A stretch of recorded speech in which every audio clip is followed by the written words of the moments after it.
जम्बूद्वीपे भरतखण्डे आर्यावर्ते भारतवर्षे एक नगरी है विख्यात अयोध्या नाम की। यही जन्म भूमि है परम पूज्य श्री राम की। हम कथा सुनाते राम सकल गुण धाम की। ये रामायण है पुण्य कथा श्री राम की।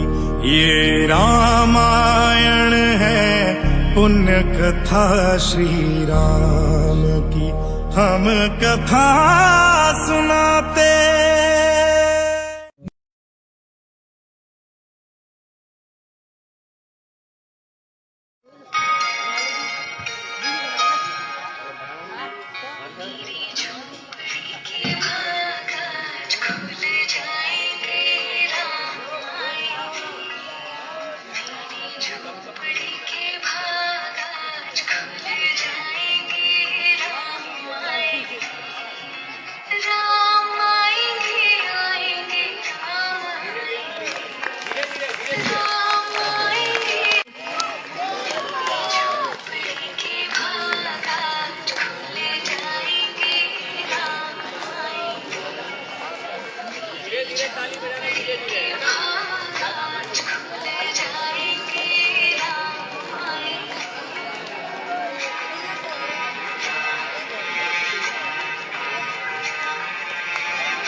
बड़े भैया, ये सुंदर सा उपवन कैसा दिखाई दे रहा है? लक्ष्मण, मुझे तो ये उपवन किसी ऋषि की तपोस्थली लगती है। चलो आओ, चलकर देखते हैं।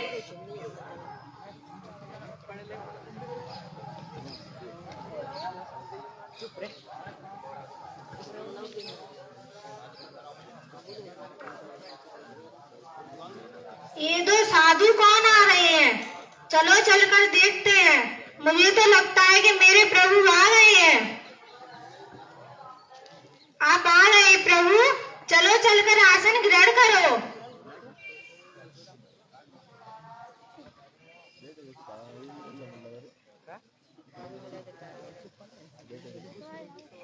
कहो राम, सबरी की कुटिया को ढूंढने में अधिक कष्ट तो नहीं हुआ? यहाँ तो आना ही था माँ, कष्ट का क्या मोल।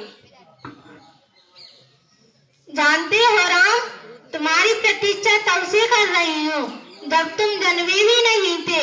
यह भी नहीं जानती थी कि तुम कौन हो, कैसे दिखते हो और क्यों आओगे मेरे पास। मुझे तो बस इतना याद था कि कोई पुरुषोत्तम आएगा जो मेरी प्रतीक्षा का अंत करेगा। तभी तो मेरे जन्म के पूर्व ही तय हो चुका था माँ कि राम को शबरी के आश्रम में जाना है। एक बात बताऊं प्रभु, भक्ति में दो प्रकार की शरणागति होती है। पहली बानरी भाव और दूसरी मालधारी भाव। बंदर का बच्चा अपनी पूरी शक्ति लगाकर अपने माँ के पेट को पकड़े रहता है ताकि वो गिरे ना। उसे सबसे अधिक भरोसा अपनी माँ पर होता है। वह पूरी शक्ति लगाकर उसे पकड़े रहता है। यही एक भाव है जिसमें भक्त अपने ईश्वर को पूरी शक्ति से पकड़े रहता है, दिन रात उसकी आराधना करता है। पर मैंने यह भाव नहीं अपनाया। मैं तो उस बिल्ली की बच्ची की भांति थी जो कभी अपनी माँ को पकड़ता ही नहीं, बल्कि निश्चिंत बैठा रहता था कि माँ है ना, बस वही मेरी रक्षा करेंगी। और माँ सचमुच उसे अपने मुंह से टांग कर घूमती थी। निश्चिंत थी कि तुम आओगी, तुम्हें क्या पकड़ना। सोच रहा हूँ बुराई में भी तनिक अच्छाई छुपी होती है। कहाँ सुदूर उत्तर के तुम, कहाँ घोर दक्षिण की मैं। तुम प्रतिष्ठ रघुकुल के भविष्य, मैं बन की भीलनी। अगर रावण का अंत न करना होता तो तुम कहाँ से आते। भ्रम में ना पड़ो माँ, राम क्या यहाँ रावण का वध करने आया है? रावण का वध तो लक्ष्मण अपने पैर से बाण चलाकर भी कर सकता है।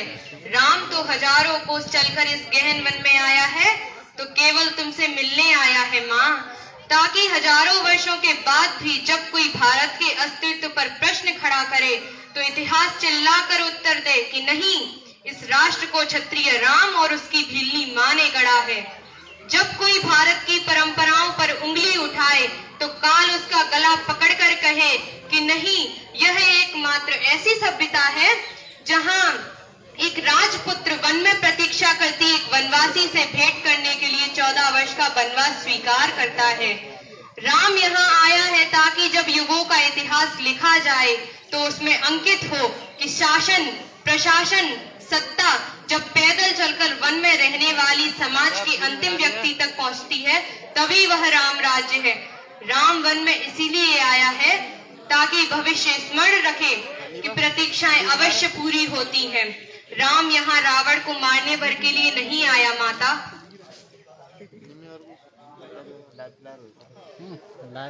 राम की वन यात्रा रावण युद्ध के लिए नहीं है माता। राम की यात्रा प्रारंभ हुई है भविष्य के आदर्श की स्थापना के लिए। राम निकला है ताकि विश्व को बता सके कि किसी सीता के अपमान का दंड असभ्य रावण के पूरे साम्राज्य के विध्वंस से पूरा होता है। राम निकला है ताकि विश्व को संदेश दे सके कि विदेश में बैठी शत्रु की समाप्ति से पहले आवश्यक है देश में बैठी उसके समर्थक सूपड़खाओं की नाक काटी जाए और खरदूषणों का घमंड तोड़ा जाए। राम निकला है ताकि विश्व को बता सके कि अन्याय और आतंक का अंत करना ही राम होना है। राम निकला है ताकि विश्व को संदेश दे सके कि किसी माँ की अवांछनीय इच्छाओं को पूरा करना ही राम होना है।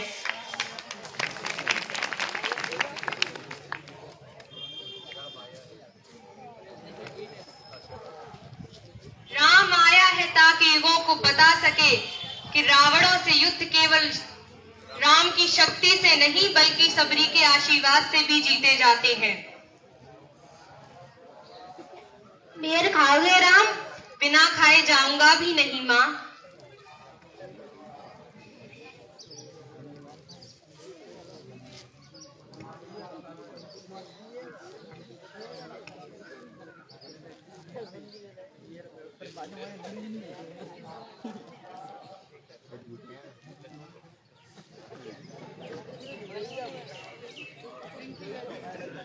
बेर मीठे है ना प्रभु? यहाँ आकर खट्टे और मीठे का भूल गया हूँ माँ, बस इतना समझ रहा हूँ कि यही अमृत है। तुम सचमुच मर्यादा पुरुषोत्तम हो राम।